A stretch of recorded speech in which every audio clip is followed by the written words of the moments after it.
আসসালামু আলাইকুম, নমস্কার, সবাইকে প্রীতি ও শুভেচ্ছা। এটা অকল্পনীয়, বাংলাদেশের সেনাবাহিনী বাংলাদেশের সাধারণ জনগণকে কুকুরের মতো হত্যা করতেছে। ইতিমধ্যেই অসমর্থিত খবরে প্রকাশ, প্রায় 23 জনেরও বেশি লোককে বাংলাদেশ সেনাবাহিনী হত্যা করেছে। আমাদের বিভিন্ন জন পাঠিয়েছে, আমাদের কাছে শত ভিডিও এসেছে যেগুলো দেখলে আপনার গা শিহরিয়ে উঠবে। রাত কারফিউ দিয়ে রাতের অন্ধকারে বাতি নিভিয়ে ঘরে ঘরে গিয়ে ছেলে মেয়ে বুড়ো সবাইকে অত্যাচার করতেছে, ধরে ইয়ং ছেলেকে ধরে নিয়ে আসতেছে। সেটা পাকিস্তানি কায়দায় 71 সালে যে ঘটনা ঘটেছিল তাই। মূল ভিডিওতে যাওয়ার আগে আমার থাম্বনেইলে আমি বলেছি সেটা ইউনূসের নেতৃত্বে বাংলাদেশ সেনাবাহিনী গণহত্যা শুরু করেছে। আসুন কিভাবে ইউনূসের নেতৃত্বে, এই ফটোটা দেখেন, কন্ট্রোল রুমে, পুলিশ কন্ট্রোল রুম, সেখানে পুলিশের লোক থাকবে, পরজুর পুলিশের মন্ত্রী থাকবে, যে স্বরাষ্ট্রমন্ত্রী। কিন্তু দেখেন এখানে আসিফ নজরুল, সেটা তার ব্যাপার না, এই শিশু উপদেষ্টা, এগুলো বসে এইখান থেকে বসে তারা ইউনূসের কাছে গণহত্যা চালিয়ে গেছে। এখন কিভাবে গণহত্যা দেখেন, আমি এই আমার ফটোগুলো আমি এখন দেখাবো আপনাদেরকে। প্লিজ আপনারা যারা এইগুলো এই ব্রুটালিটি বা এই নির্দয় ব্যবহার সহ্য করতে পারবেন না, তারা ফটোগুলো দেখবেন না। মানুষে প্রথমেই দেখেন কিভাবে একটা লোককে, সেটা পাকিস্তানি কায়দায়, বাংলাদেশ সেনাবাহিনী কোনোদিন কোথাও যুদ্ধ করে না, এরা দেশের ক্ষমতায় নিয়ে ব্যস্ত ছিল। এরা 2 জন প্রেসিডেন্টকে হত্যা করেছে, কোনো ভালো কাজ এদের নাই, এরা শুধুই ব্যস্ত বিদেশে টাকা জমানোর, টাকা কামানোর জন্য ইউএনএ যাবে। কিন্তু ওরা বুঝতে পারেনি গতকালকের ঘটনায় তাদের ইউএনএ যাওয়ার রাস্তা অলমোস্ট ক্লোজ। এগুলো কিভাবে তারা অস্বীকার করবে যে তার জনগণকে যেভাবে গত বছরের জুলাই আগস্টে জননেত্রী শেখ হাসিনার সরকারের সময় ওরা বলেছিল তারা জনগণকে, সাধারণ পাবলিককে গুলি করবে না। সুন্দর কথা, সেটা অনেকেই বাহাবা দিয়েছে, কিন্তু আসলে তো সেটা তারা টাকার বিনিময়ে সেটা করেছে। ভলগার তুর্ক নামে যে ব্যক্তি, হিউম্যান রাইটস অর্গানাইজেশন, সেটা বিবিসি কে স্বীকার করেছে যে সে ফোন করেছিল। এর মধ্যে টাকার খেলা ডিপ স্টেটের। যাই হোক, যে বিভৎসভাবে পাকিস্তানি সেনাবাহিনী বাঙালিকে যেভাবে হত্যা করেছে, ঠিক আপনারা দেখেন ছবিগুলোতে কিভাবে রাস্তায় টেনে হুচড়ে, একটা পশুকে এইভাবে মানুষ নেয় না, গলায় পাড়া দিয়ে মেরেছে, প্রথমে গুলিবিদ্ধ করেছে, তারপরে গলায় পাড়া দিয়ে। এই হলো তাদের হত্যাকাণ্ড, একটা না, এইভাবে শত শত পিকচার চলে আসছে এই সোশ্যাল মিডিয়ায়।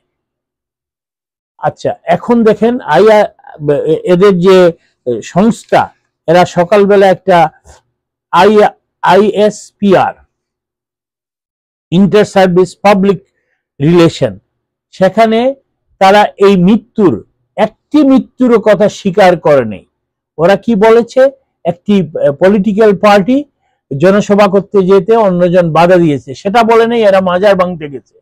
তারা তাদের সেই শিশু উপদেষ্টারা পরিষ্কার, তাদের নেতা নেত্রীরা বিদেশে যে কুলাঙ্গার গুলা বসে আছে, তাদের নির্দেশে কবর, তারা মুজিববাদের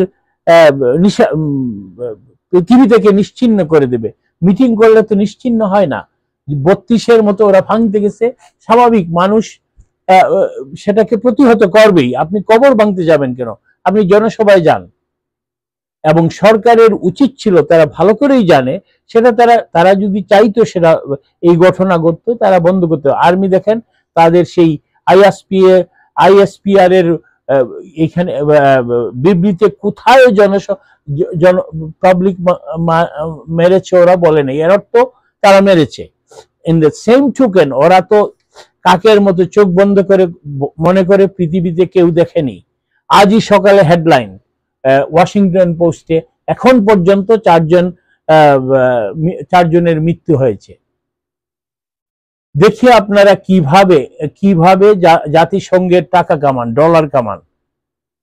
আমি অনুরোধ করব প্রত্যেকটা বাঙালি বিদেশে যারা আছে সবাই আসুন, দেশের স্বার্থে এই সেনাবাহিনীকে জাতিসংঘের সেই সার্ভিস থেকে আপাতত অন্তত একটা পানিশমেন্ট হিসাবে এই লোকদেরকে হত্যার জন্য একটা বিচার হতে হবে। ওরা যেভাবে বলে আগে বিচার তারপরে অন্য কিছু, ঠিক এইভাবে ওদের বাংলাদেশ সেনাবাহিনী এত হাজার হাজার পুলিশকে হত্যা করা হয়েছে। আপনারা দেখেছেন কোথাও পুলিশকে রক্ষা করেছে? না। যাত্রাবাড়ির সেই ভিডিওটা দেখেন আপনারা, তারা কাপুরুষের মতো পুলিশগুলোকে, নিরীহ পুলিশকে ফেলে চলে আসে। আপনারা বঙ্গবন্ধুর বাড়িতে দেখেছেন 32 নম্বরে চলে আসে। এরা কোথায়ও কাউকে রক্ষা করে না, কারণ তারা এটা পার্ট অফ ইট। এই জঙ্গিদের এই সেনাবাহিনী এটা জঙ্গি সেনাবাহিনী। এখানে কিছু আর্মি অফিসারদের নাম ঠিকানা পেয়েছি আমি। আগামী এই ভিডিওটা লম্বা হয়ে যাবে, অথবা আরো কিছু নাম ঠিকানা, এগুলো সমস্ত এদের ছবি, এদের র্যাঙ্ক নিয়ে আমরা ইউএন থেকে শুরু করে পৃথিবীর বিভিন্ন মানবাধিকার সংস্থায় সেটা পাঠানো উচিত।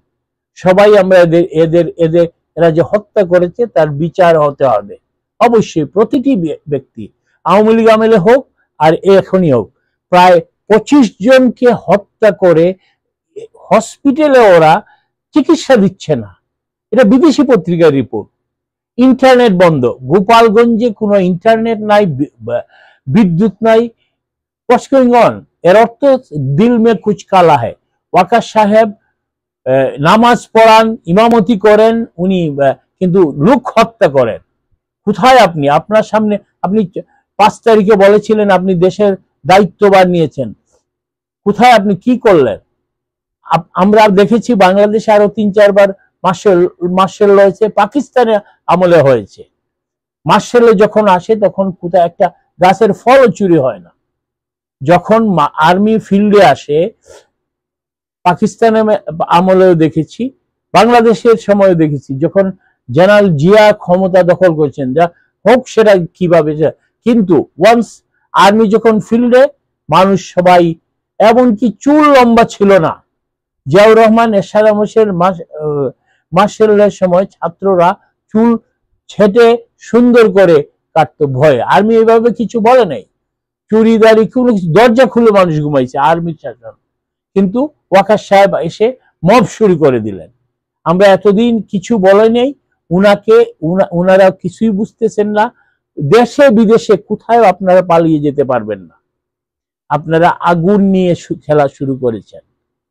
আপনারা জঙ্গিবাদ বাংলাদেশে আমদানি করেছেন। ইরানে যেভাবে হয়েছিল, সাহার থেকে বনি সদর নামে যে ভদ্রলোক, এরপরে যখন খুমিনি নিল, কি অবস্থা, কত লক্ষ লক্ষ হাজার হাজার মানুষকে হত্যা করা হলো।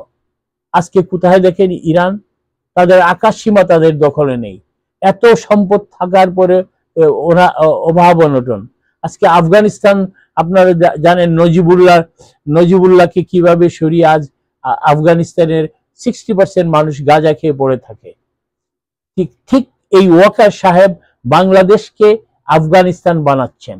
উনি যদি চাইতেন যেই সরকারের ক্ষমতায় আসুক, মানুষ শান্তি চায়, উনি কোথায় কোন মব বন্ধ করেছেন? প্রতি মাসে বাংলাদেশে 300 রেপ হয়। কোথায় উনি কি করেছেন? উনি 15 দিন পর, 2 সপ্তাহ পর আসেন, এটা হবে না। মানুষ এত বোকা না। যদি অবশ্যই এই বাংলার মাটিতে অকার্য যে জেনারেল এই হত্যাকাণ্ডটা ঘটেছে, প্রত্যেকের, উনারা মরে গেলে মরণোত্তর বিচার হবে। এই যে লোকগুলোকে হত্যা করা হয়েছে, একটা ছেলেকে দেখলাম ধরে নিয়ে গেল, ওর নামটা ভুলে গেছি আমি। কিছুক্ষণ পরে দেখলাম ওর মামা কান্নাকাটি করতেছে, ছেলেটা ওরা মেরে ফেললো। এই হলো গোপালগঞ্জের অবস্থা। বাংলাদেশ সেনাবাহিনী যে গণহত্যা ইউনূসের নেতৃত্বে এবং ইউনূস গংদের কারণে, আমাদের কাছে প্রমাণ আছে। আসুন আমরা সবাই ইউনাইটেড নেশন মানবাধিকার সংস্থা হোক, এরা কাজ করুক না করুক, কারণ ইউনিসেফ টাকা আছে সেইগুলো লবিং করে, কিন্তু আমার মনে হয় এখন আর এইটা হবে না। গত পরশু দিনের ওয়াশিংটন পোস্টের যে আর রিপোর্ট এসেছে এই হত্যাকাণ্ডের আগে, তখন ওরা পরিষ্কার বলে, ওয়াশিংটন পোস্ট আমেরিকার একটা অত্যন্ত গুরুত্বপূর্ণ ইম্পর্টেন্ট নিউজ পেপার, সেখানে বলেছে ইউনুস জঙ্গিদেরকে পোষণ করে। এ ব্যাপারে আমিও ভিডিও বানাবো। আজকে এই গণহত্যার ব্যাপারটাই আজকে মুখ্য। আজকে কেউ কিছু ইন্টারনেটকে অত্যন্ত সুপরিকল্পিতভাবে স্লো করে দেওয়া হয়েছে। গোপালগঞ্জ থেকে কেউ কোনো কিছু করতে পারতেছে না, কোনো খবর নাই। কত মায়ের বুক খালি করেছে ওরা। আমি কিছু কিছু ফটো আপনাদের বিভৎসতার কারণে সবগুলো দিতে পারিনি, 4-5 জন শহীদের ফটো দিয়েছি, এবং এদের আর্মির যে পাকিস্তান আর্মিকে এরা পিছনে ফেলে বাঙালি আমার রক্তে আমার টাকার আর্মি সেনাবাহিনী, কিন্তু আইএসপিআর ওরা একবারও সমবেদনা জানায়। ওরা বলতে পারতো যে লোক হত্যা হয়েছে, আমরা এই জন্য দুঃখিত। সে কমপ্লিটলি এড়িয়ে গেছে। আর অর্থ হলো সেটা ওরা ইচ্ছা করে এটা করেছে। এই সব কিছু কারণ এখন ডিজিটাল যুগ। জননেত্রী শেখ হাসিনার বিরুদ্ধে ওরা যদি সাজিয়ে ফুলিয়ে কোনো প্রমাণ ছাড়া একটা কেস খাড়া করতে পারে, আর আমাদের হাতে হাজারো প্রমাণ। তাই আপনাদেরকে আমি অনুরোধ করব, দেশে বিদেশে যেই যেখানে আছেন, অনুগ্রহ করে আপনারা লিখুন, যেভাবে পারেন। পৃথিবীর বিভিন্ন মানবাধিকার সংস্থা, বিভিন্ন দাতা অর্গানাইজেশন, বিভিন্ন দেশ, প্রত্যেককে আপনারা ইমেল দেন, চিঠি লিখেন। US Congress, Russia, China, Japan, প্রত্যেকটা জায়গায় আপনারা যারা মানুষের মূল্য যে দেশে আছে তাদেরকে চিঠি লিখুন। অস্ট্রেলিয়া, ইংল্যান্ড, এই যে বাংলাদেশ সেনাবাহিনী যেভাবে নারকীয় হত্যাযজ্ঞ চালিয়ে যাচ্ছে ইউনিসের নির্দেশনায়, তা যাতে অচিরেই বন্ধ হয়। আজকের জন্য এইটুকু। ভালো থাকবেন। যারা শহীদ হয়েছেন তাদের জন্য দোয়া করবেন, এবং যে যার অবস্থান থেকে অবশ্যই আসুন আমরা এই খুনি ইউনুসকে সরানোর জন্য আমরা আন্দোলন গড়ে তুলি। জয় বাংলা, জয় বঙ্গবন্ধু। ভালো থাকবেন।